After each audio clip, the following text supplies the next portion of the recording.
Technical preparation for Q2. Key levels map.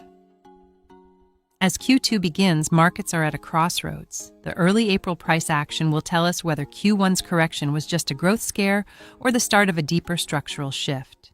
Here's your key levels map, courtesy of FXCM. First, the S&P 500, the battle for 6,500. The index is in a bearish downtrend of lower highs, trying to bounce.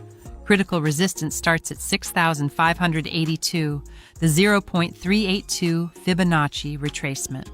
Above that, the 6,616 to 6,650 zone, where the 21-day EMA and the bearish trend line converge.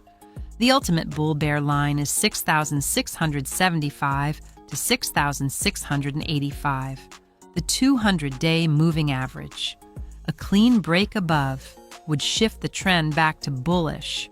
On the downside, support at 6,525, then recent Q1 lows near 6,350.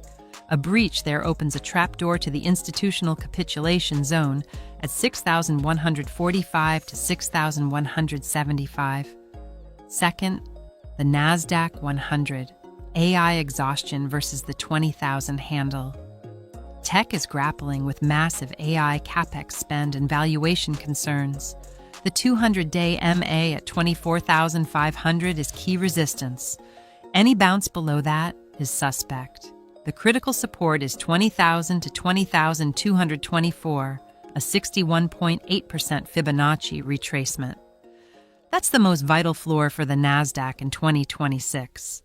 Third, gold and Bitcoin are diverging. Gold is targeting $4,886 in late Q2, with support at $4,350 to $4,400. Bitcoin near $66,200 needs to clear $73,595 for a breakout towards $75,000 to $76,000. Support at $63,600. Finally, the 10-year yield at 4.31%. A move back to the 4.44% peak would pressure NASDAQ growth stocks. A drop below 4.25% signals a flight to safety. Watch these levels closely. Q2's direction starts here, thanks to FXCM.